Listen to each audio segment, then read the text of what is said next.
Thank you, organizers, for giving me a topic which is rarely discussed in medical conferences, that is deteriorating doctor-patient relationship, the etiology, pathogenesis, and treatment.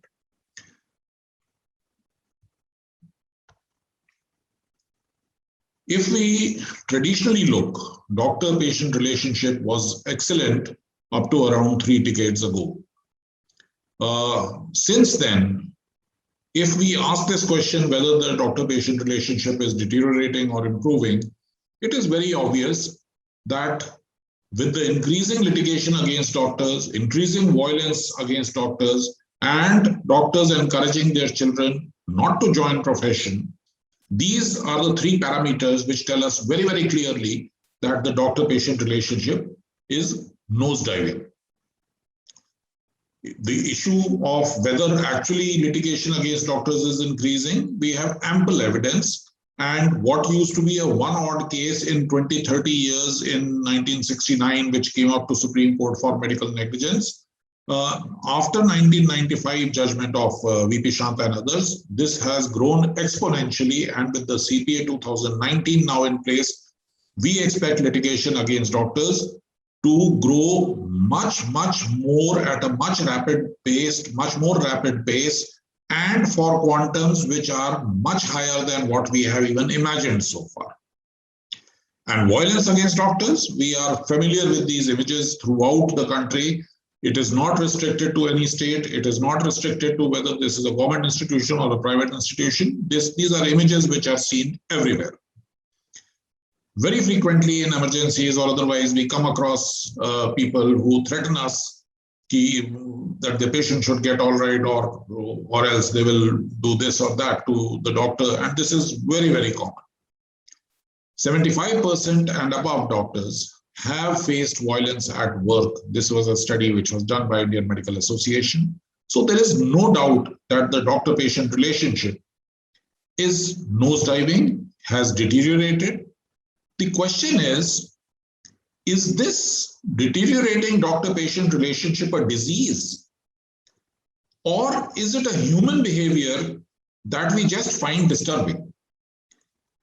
We have to realize that today's medicine has unprecedented ability to actually do things. It matters a great deal that we decide what to tackle.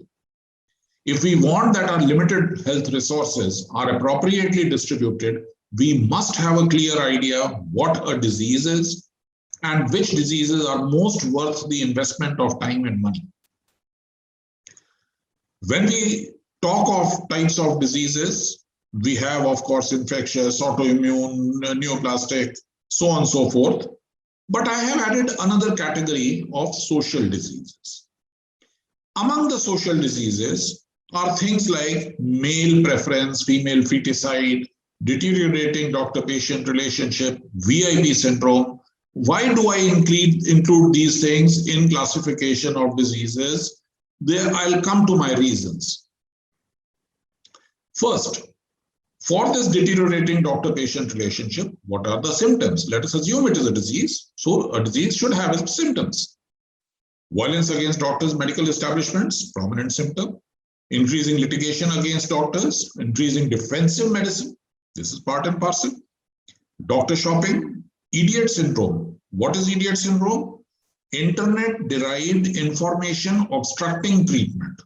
This is something our predecessors had never seen. We are facing this on a daily basis. Doctors exiting the country or the profession. This is a fact. However much we may try to suppress the data, but the fact is there are doctors who mid-profession are preferring to leave the country or the profession. Doctors are not encouraging their children any longer to join the profession, and bright youngsters are opting for professions other than medicine. These are the symptoms of this disease. And why do I say it is a disease? It afflicts living beings, humans. It can kill those who are afflicted by the same. Idiot syndrome, golden hour, judicial need of consent, patient autonomy, emergency patient denied treatment due to already occurring violence by another patient party. These are all things which This deteriorating doctor-patient relationship can lead to death.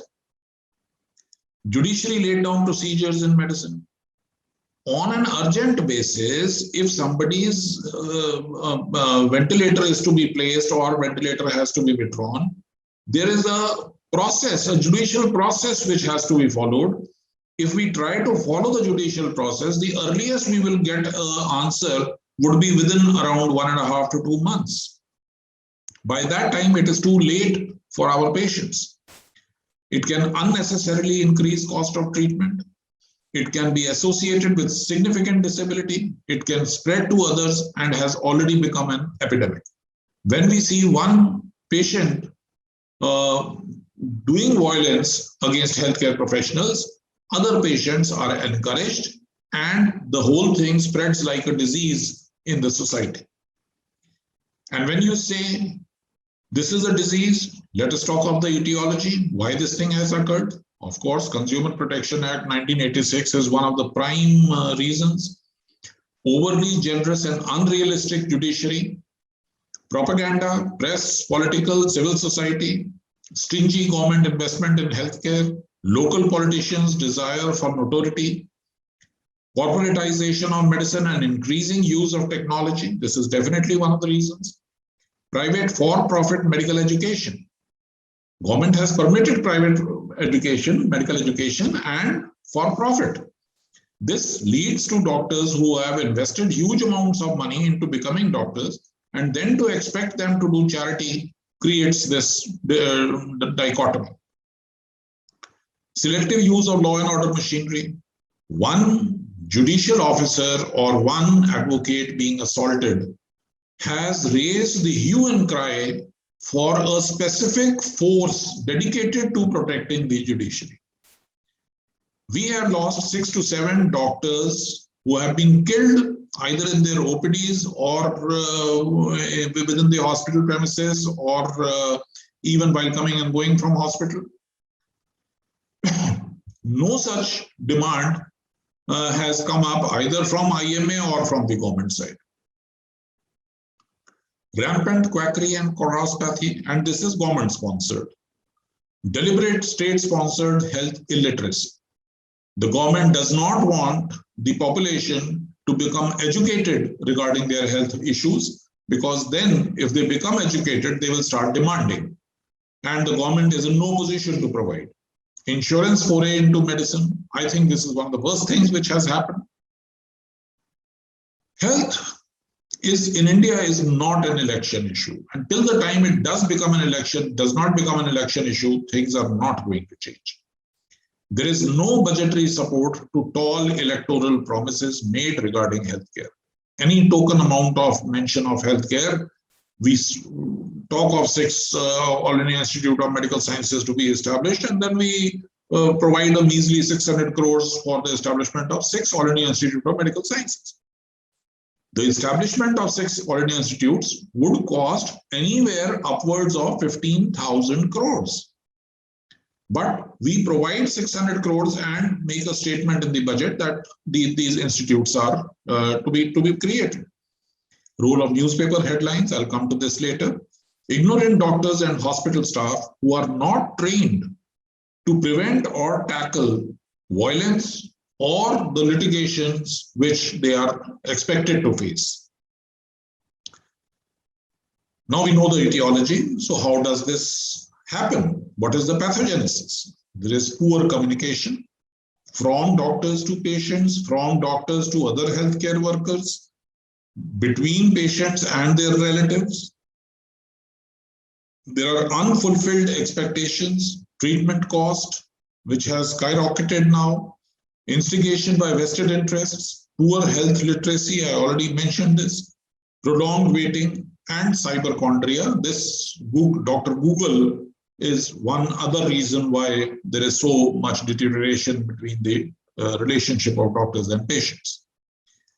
This Consumer Protection Act, both 1986 and 2019, made patients consumers, doctors became service providers, medical profession became a trade, and treatment became a commodity which could be purchased and should be absolutely fine. Otherwise, litigation or violence is, or both, is to be expected. Under CPA, we do not have any cap on what compensation can be awarded. This threat of compensation in crores is going to affect medical practice, is going to decide how a doctor is to behave in a particular situation, what the doctor's choices are going to be in a particular situation, and this does not bode well for the society at large. I am frequently asked this question, with violence increasing in society in general, what is so special about violence against doctors that you keep harping on? Now, we know, yes, there are incidents of road rage. There is so many news daily of either rape or murder or XYZ crime being committed. And IPC has sections to cover all kinds of these crimes. But my problem is, if a person assaults and incapacitates the pilots of a plane, but when the pilot is going in a street in a market, he will be covered under sections of IPC, I can agree. But supposing this pilot is flying a plane and then you go and assault him and restrain, incapacitate him, the same sections of IPC will not apply. You are treated as if you are a terrorist. Why? Because you have a problem, you have assaulted the other person has a right to file a police complaint, that is a separate issue. But the people the passengers of the plane, the other passengers of the plane, you are putting their life also at risk. And this is exactly what happens in medical profession. When a doctor is assaulted on duty, he is prevented forcibly from providing continuity of treatment to his other patients. This is what is most important part, and sometimes this transient substandard care leads even to death of patients who are not directly involved in this incident of violence. This was a Times cover, and this is what was more than, I think, 15-20 years ago. And India follows US in most of these things by 20-30 years, so we can expect. It was reported that there was no obstetrician in tier 2, tier 3 towns and cities in USA because the litigations were leading to such high premiums for the professional indemnity that people prefer to retire rather than to work as obstetricians there. The same situation is going to come in India, and doctors today not only fight the disease, they have to fight against the disease, the costs, the ignorance, the insurers, the government, the courts, the patients, and the press. Is doctors having become commercial and high doctors' fee the reason for this decline in relationship? This is another question which is asked. We have this data, and this was published in one of the newspapers recently, where they compared the treatment cost of various procedures, not only in US, but in Thailand, Malaysia, Turkey, South Korea, with the costs in India. And across the board, the costs in India are dramatically lower than cost even in these countries. But still, the public perception which has been built is as if the doctor is loaded with gold and silver. And I don't know where all that gold is in my case. One very striking example, there was a huge hue and cry which was raised when a child was admitted with dengue in Fortis Hospital. And the bill which was raised was for around 15,79,000. And Ministry of Health and Family Welfare came in between and made the hospital refund this amount to the child, to the parents of the child who had died. But the breakdown of the bill, if you see that clearly, shows that the doctor's share of the total bill of 16 lakhs was 53,900 only. The blame is entirely put on the doctors. But the fact remains the doctor's fee form a very minuscule part of the treatment costs today.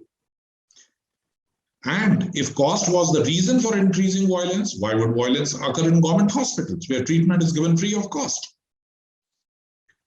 And the reason for rising healthcare costs, I don't deny the cost of healthcare has risen. Even when I started practice and now in these past 30 years, I have seen costs go dramatically up. One of the reasons is this Consumer Protection Act 1986. Kunal Saha judgment, which awarded 11.6 crores with interest. Technological progress. The medicine today and the medicine 30 years ago is dramatically different. In 1984, when I did my MBBS, there were no ultrasounds, no CT scans, no MRI scans, no transplants, no stents, no implants. Things were just developing. Very few institutions, very rare institutions would be providing an ultrasound. That was the situation at that time. Today, a doctor and the patient don't meet till the time the patient has already got ultrasounds and CT scans and all blood investigations. Then he comes to a doctor, okay, doctor, now you see these reports and tell me what is to be done. There is no indigenous R&D and there is no support from the government for any R&D. Materialistic society, corporatization of medicine, influx of insurers, managers, administrators between doctors and their patients. Despite these, the cost of treatment still is dirt cheap in our country.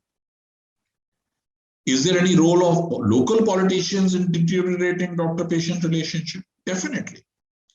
Because this problem of local politicians or leaders of individual castes, communities, religion, plays a very, very important role in this mob violence, which is unique to India. Usually a local second-rung leader, he will not be a member of parliament, he will not be an MLA, he will be a local person who has his say within a local community. And he wants to make a name for himself. Hospitals are fertile grounds to gain notoriety. There is emotionally charged atmosphere, death is there, hospital pending bill is there. This is low risk, no investment, no retaliation is going to occur for whatever violence you do in the hospital. Guaranteed publicity in local newspapers.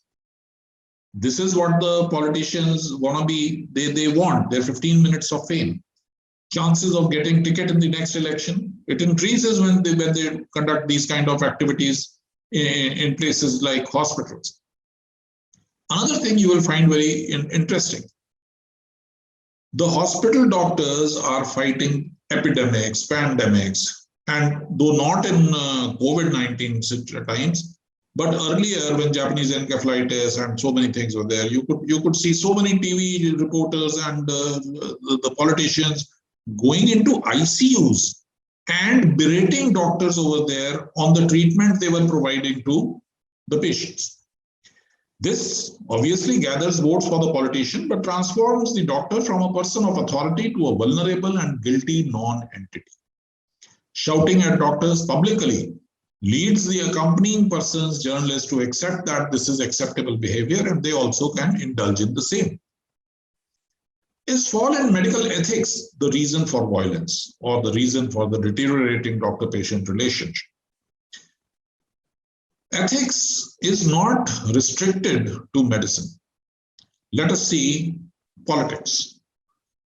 This has been, the ethics of politics has been written since time immemorial. And despite all this, what are the ethics of our politicians? We are all well aware. The point is, the violence does not occur against these politicians for their lack of ethics. I can name so many professions and where we know effectively that being in that profession, you have to be a rarity. You have to be a rarity to be ethical. So there is no violence against politicians, property dealers who are obviously most unethical. No violence against advocates, judiciary, despite people losing in hard-fought cases and having spent lakhs, even when suspicion of wrongdoing may be there. There is a selective use of law and order machinery. As I mentioned earlier, one assault, one attack on a judge has literally shaken the foundations of how law and order should be practiced, and there is now a demand of a separate force like CRPF or something like on those lines, by which will take care of the security of the judiciary. What is clear? Cost of treatment has nothing to do with violence. 70% of incidents occur in government hospitals. There is no deterrent. This is one of the reasons which is encouraging violence. Faith in the system which will protect the mob from prosecution. Role of political leaders is there. And is law driving a wedge between doctors and patients? Definitely. If you go through Clinical Establishment Act, and once Clinical Establishment Act is fully implemented, the doctors and the patients will be adversaries. They will no longer be one person trying to help the other. They will be total adversaries. There are unrealistic standards which are imposed on doctors, unrealistic judgments which are given by courts. How is it possible when 70% of the healthcare in India is provided by small and medium healthcare establishments, and the Supreme Court penalizes doctors for not having an ICU and performing a hysterectomy in a nursing home which does not have ICU, and that also in 1994. Now, this is something which 99% of the small and medium healthcare establishments cannot afford. These are not facilities which are existent in these small establishments. Are the doctors never at fault? And if the doctor is at fault, today you can file a case in consumer court, you can file a case under civil law of torts, you can file under Article 32, Article 226 as violation of fundamental rights, complaint filed in State Medical Council to cancel registration and the right to practice of medicine of a doctor. Criminal cases can be filed. Does not listen to criminal case, a complaint can be made in the district court. A complaint can be made to the employer, to Human Rights Commission, to appropriate authority under Clinical Establishment Act, to accrediting authorities like NABI, JCI, ECHS, Ayushman Bharat. Complaint have also been seen to have been made to the Prime Minister, Chief Minister, CBI. And what has all this desire to hold doctors accountable resulted in? It has resulted in defensive medicine. Excessive investigations are being done, excessive specialist referrals are being done, unnecessary hospitalizations, unnecessary invasive procedures, selection bias in clinical practice is there, avoiding risky procedures. What I used to do right, left, and center maybe 10 years, 15 years ago. Today, if the procedure is high risk, I much better, though even my experience is much more than what it used to be earlier, I much better prefer high risk procedures to be done at higher institutions rather than doing it myself. Increased cost of healthcare, deteriorating doctor-patient relationship, focus on clerical work to the detrimental of clinical, and demoralization, which is evident by doctors leaving the country or the profession, and early retirement being taken by doctors. What are the other causes why patients get disgruntled and this relationship gets spoiled? Quacks have a very stranglehold on the public or the society at present. And they have their own way of explaining disease and treating disease. And when these patients are not treated or they are spoiled, when they come to doctors of modern scientific medicine, this myths and misconceptions which are forced into their minds by these quacks create a hurdle for doctors of modern scientific medicine to treat these patients. There is propaganda and insurance marketing, which creates an impression in the minds of public, which if not fulfilled leads to violence and litigation later. Then, of course, we have to face this VIP syndrome. This VIP syndrome is common in all government institutions, private institutions, and it is from actual VIPs, certain professionals, even advocates, some judiciary, newspaper, the reporters, even doctors. Relatives, office staff, drivers of these VIPs also start misbehaving in hospitals and clinics. Second thing, it leads to over-investigation, cross-referral due to defensive medicine. Free treatment has been provided without any budgetary allocation. So when the politicians speak from the pulpit, they talk of free treatments, but there is no budget for the same. Technological progress. This generation has seen treatments given without costly investigations. We used to see gallbladder surgery being done without ultrasound. Clinically, a diagnosis used to be made and the doctor used to operate. Today, we can't think of these things. Lack of eye contact with the patient, because when the patient comes, my focus is on creating the electronic health record. So I'm looking at my laptop, I'm not looking at the patient. And what are the reasons for this negative public sentiment which has developed against modern scientific medicine doctors in India? First and foremost is various, irrespective of the party concerned, politicians have had this method of deflecting the blame of not having provided sufficient budgetary allocation to healthcare onto those who actually provide the healthcare to people, that is the doctors.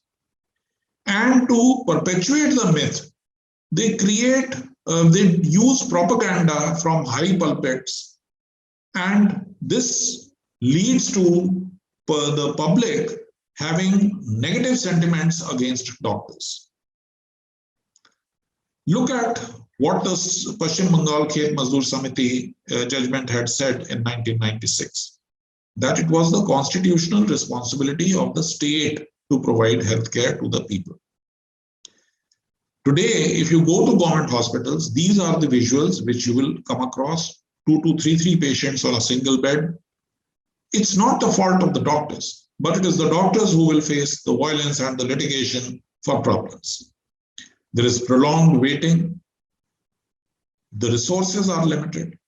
This lady with a fracture twice had to come to hospital in Safdarjung in Delhi, where only 20 stretchers were available for 10,000 patients who used to visit Safdarjung daily. And this was a report which came on October 2015 in Times of India, I think. So much propaganda is there. Doctors place stents unnecessarily. Doctors go to Singapore, Dubai. Doctors write expensive medicines. Doctors do not work in villages. Doctors do not treat emergencies. Government spends crores to make a doctor. They steal kidneys. They do cesarean unnecessarily. They keep dead body on ventilator. They declare a patient brain dead to harvest organs. Both sides. There's a deficiency of doctors. Doctors spend crores to make a doctor. Ayush medicines do not have side effects. Biopsy causes cancer to spread. These are all myths which have been created. 1,750 under RTI, we came to know were the total vacancies for MBBS doctors to work in rural primary health centers all over the country. You are producing 85,000 MBBS doctors every year. How do you say that you cannot fulfill these 1,750 posts of MBBS doctors? And you talk of doctors not wanting to go and work in the villages. You have not created the posts. You don't have the budget to employ them. Less than 1.15% of GDP, the government's expenditure on healthcare. Tall promises, no budgetary commitment, no regular appointments for MBBS doctors. Print and electronic media is nothing but is falling head over heels to bend to the political masters. There is so much misinformation and propaganda which is spread. It is nearly impossible to take everything head on. This stealing kidneys. This was a gentleman, he is a BMS doctor. He was not authorized to do any surgery, but he had done 600 plus kidney transplants in 4 different states, arrested multiple times, incarcerated in jail multiple times, given bail multiple times, immediately next day started operating again, multiple times. These are the kind of people who are encouraged by our system, and the blame and the problems are faced by the honest doctors of modern medicine who do their work ethically. Are doctors not at fault in decreasing doctor-patient relationship? Yes, they are. Communication is a major problem.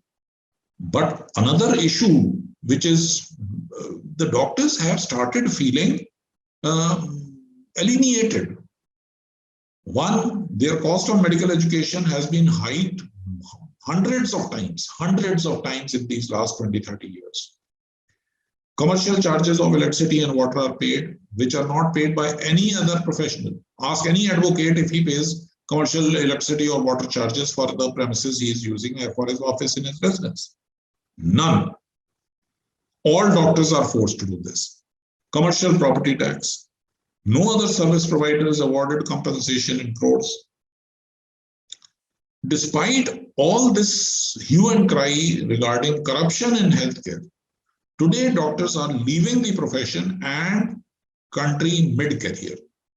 And they are not encouraging their children to join medical profession. What does it say? If it was so lucrative, if the doctors were minting money, if the doctors had all the everything they wanted from the profession, why would these things be happening? No doctor today in India can match a senior advocate's, a property dealer's, a mainstream actor's, or an architect's fee for services rendered. No doctor. Various associations of modern scientific medicine, doctors, never fought against unjust laws and absurd judgments, which has complicated the matters to this extent. Doctors traditionally have been the whipping boys, where blame for whatever wrong is there in healthcare has been placed on them, and they have to accept it. This is what used to be the situation in earlier days of Maharajas and their princes. The teachers could not beat the prince, so there used to be a boy who used to go with the prince, who would be beaten in case the prince did some mischief. In summary, medicine in India today is still the most ethical profession to be in. Doctor-patient relationship is dwindling, yes, but it is dwindling because of a feeling of persecution among doctors in India, unrealistic expectations of a largely illiterate population fueled by irresponsible media. Propaganda has been used to blame doctors for failures of the successive governments. Doctors failed as a group to get unfavorable and irrational laws amended and uncooperative law and order machinery. So what are the solutions to rebuild the doctor-patient relationship? These are definitely not the solutions. Free and subsidized treatment like CGHS, ECHS are not the solutions. Generic medicines, not solutions. Stopping sponsored CME programs, not solutions. Not allowing stents, implants, and cesareans, not solutions. Promoting yoga and cow urine therapy, bridge courses for quacks, forced rural service, universal health insurance, Clinical Establishment Act, Fire Act, Explosives Act, BMW, biomedical waste rules, PCP and DT. All these are not the way to a solution. Following are the solutions. Pump money into public healthcare, eradicate quackery, remove cross-pathing, create conducive environment for medical entrepreneurs, strict implementation of laws for prevention of violence against doctors. These 5 things are done, situation will change. And for doctors, they need to learn how to communicate. They need to learn how to identify which patient is disgruntled, which patient is likely to create a problem later, which patient should be given priority and should be tackled at a priority. Another, my personal wish is that you need to remove doctors from the purview of Consumer Protection Act. We from Medical Legal Action Group have already given a representation to the government to introduce a medical injury compensation and liability bill. You want doctors to be held accountable, we are ready to be accountable. That is not the problem. What we are against is selective accountability. You can't drag an advocate to consumer courts. That is not possible. But you can drag a doctor to simultaneously 4, 5, 6 forum on the same issue between the same parties. What we have asked for in this medical injury compensation bill is to remove doctors from prosecution in every other forum. Give powers to provide financial compensation, give powers to suspend doctors' registration, give powers even to award jail terms to this medical injury and compensation boards. At least they should be the ones which would in one place decide regarding the culpability of a doctor. This should override all other laws currently in place. Multiple avenues of litigation should be barred. Indemnity insurance, similar to motor vehicle insurance, should be introduced, which is reverse of what is happening in India today for professional indemnity insurance.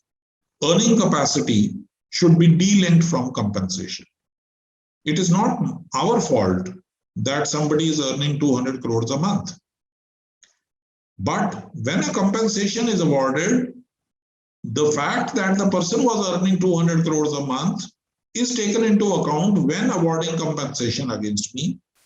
Either permit me to charge according to earning capacity of the patient, or do not link the earning capacity of the patient to the compensation awarded. We can't have our cake and eat it too.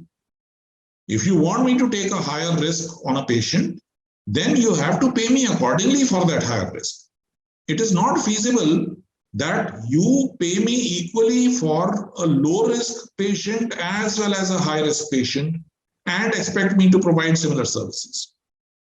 Expert opinion to be taken from similar status reasonable doctor, not from ivory tower experts. If a case involves an orthopedician in Bathinda, the opinion should be taken from a private sector orthopedician or a government sector orthopedician in Bathinda. We cannot take what is done in the premier institutions as the gold standard and then award compensations accordingly. Proportionate penalty for frivolous complaints should be there. Today, a doctor may be exonerated after 10 grueling years of litigation, but after that, he has no right to be awarded compensation for his harassment.